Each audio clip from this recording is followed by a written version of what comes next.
Welcome back. In Islam, we often hear the saying of Prophet Muhammad, peace be upon him, that marriage is completing half your faith. Given the sacredness of marriage, we must ask ourselves, how can we ensure our marriages are strong and successful despite the rise in divorce rates these days? I have the pleasure of interviewing Hala Banani right here at the All Women's Conference, Being Me, to help us explore the topic of marriage counseling. Hala Banani has a master's in clinical psychology with 20 years of experience working with couples and individuals on a variety of issues, including marriage. She is also the host of her own TV show, With Hala, which combines principles of psychology and Islam to help people reach their potential. Let's hear more from her now on the topic of marriage counseling. Welcome to the show, Hala. Thank you so much for coming on. It's a pleasure to be here. So I know you're definitely a pioneer when it comes to understanding marriage counseling within your work. You have 20 years of experience. I'm just wondering, what kinds of issues do you get when it comes to marriage counseling? Are you ready for this? Of course, I'm all excited. All right. Well, it is a spectrum of problems that I see. Sometimes it's just the daily disputes of not being able to communicate, having in-law problems. Sometimes it's intimacy that seems to be a big problem, and then other times, unfortunately, it could be infidelity. It could be a lot of more serious issues.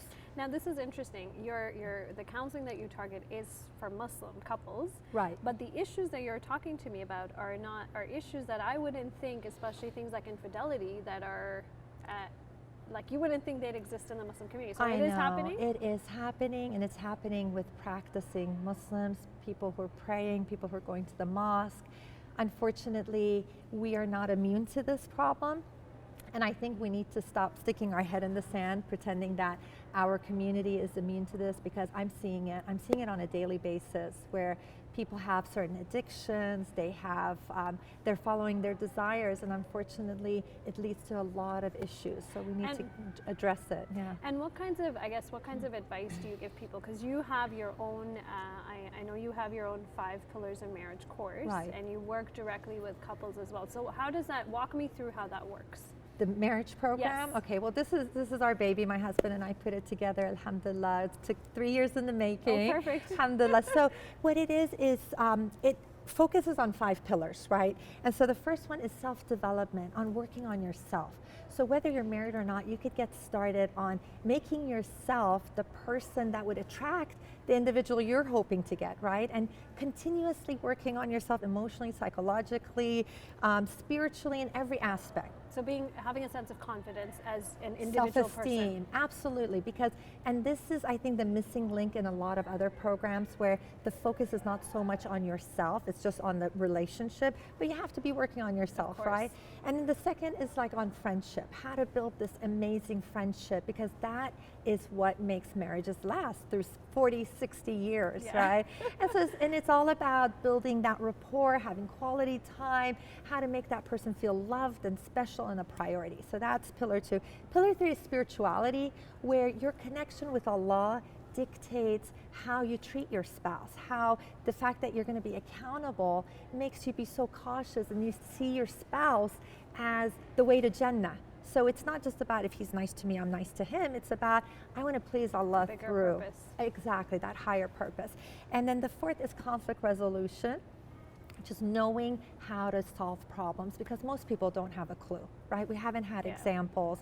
People either explode or they ignore, they act like a 2-year-old. So we need to come up with mature ways to resolve the conflicts that we have. Well, and you're never actually taught how to deal with conflict, whether you're in school or university. Like, that's not something. Exactly. Right? And I always thought, you need a course in any field you go into, but we don't have a course for how to have a successful marriage, and that's what motivated me.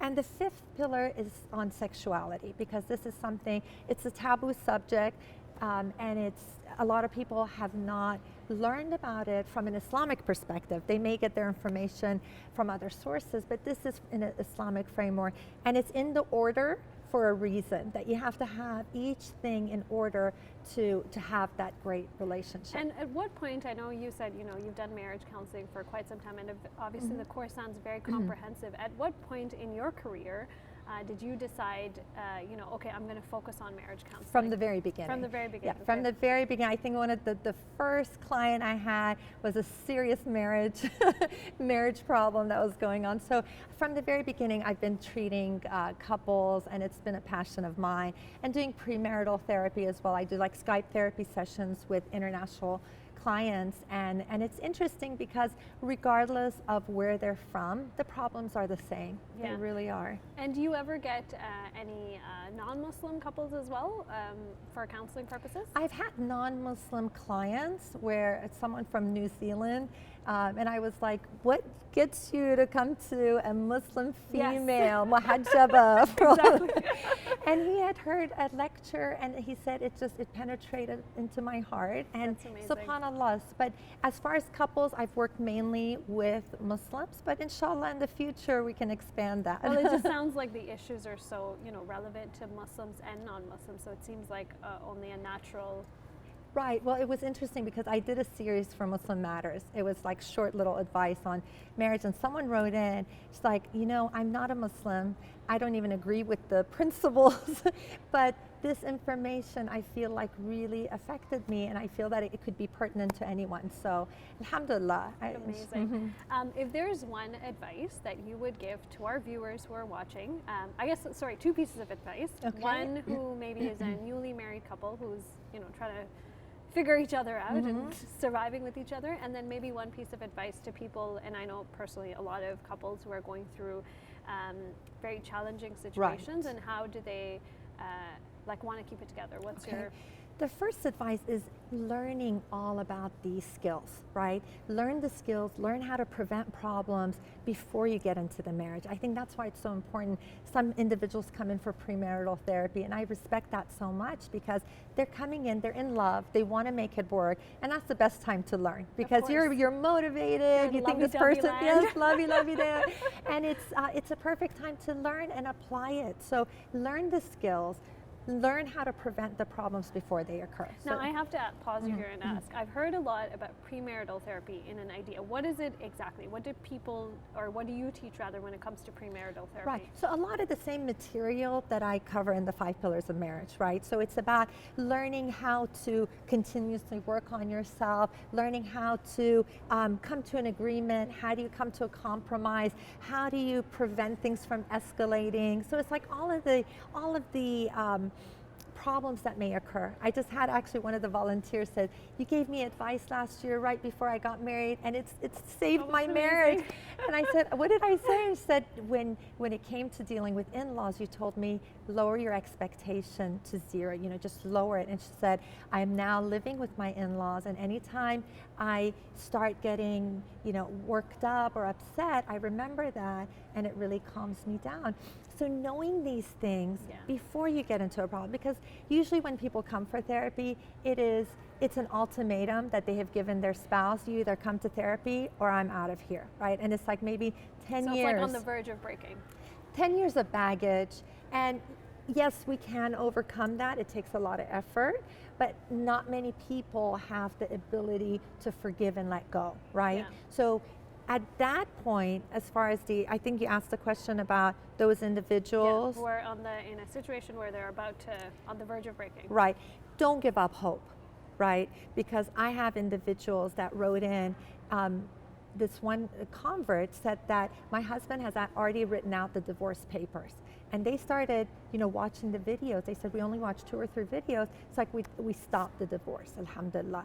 So don't give up hope. You can change it, even if you're the only one working on the relationship, because not everyone is motivated to go through the process. But if you're working on yourself and you change your mannerism, you change the way you treat your spouse, they're going to react to you differently. And how would you, that's amazing advice, thank you for that. Sure. How would you, I guess as we wrap up, what would you say to,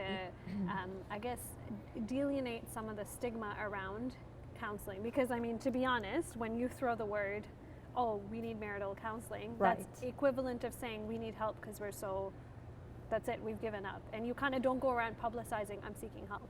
Right. First of all, you don't have to publicize it, right? So of course. It's a private issue, and I think the fact that it is a Skype therapy session, for a lot of people, it gives them the comfort that they don't have to walk into an office and they see like 5 of their friends. That's true. So the privacy is there, confidentiality is there. And something that I really respect is that many of the shuyukh have really evolved throughout the years, and they have come out and said the importance of seeking professional expert help, and they have even come out and said that they sought therapy, and I think that there's nothing wrong with it, right? I think if you have some kind of medical problem, if you're suffering from a heart disease or you have cancer, would you just ignore it? And what would you think of a person who doesn't deal with those medical problems? Crazy. You would think, you know, you were being so negligent. Exactly. And yet when we have these emotional issues, when we have, let's say, the depression, or we have fights with our spouse, it's not going to just go away. It's like a toothache, right? That's true. The toothache is not going exactly. away unless you address it. And when you address it, it's so simple. It really is simple. So, you know, first of all, we shouldn't think about what others are thinking about us. You don't have to publicize it, and it seriously helps, right? I have seen people go from being suicidal to celebrating life. And so you don't have to suffer, right? It's just like that's such a positive note to end on. Thank you so much, Hala. You're so welcome. Thank you for having me. Thank you. Hey YouTube, we hope you benefited from this video. If you liked it, or if you didn't, let us know in the comments below. And if you're interested in learning more, check out some of our other videos. And don't forget to subscribe so you can get new videos every Monday, Wednesday, and Friday.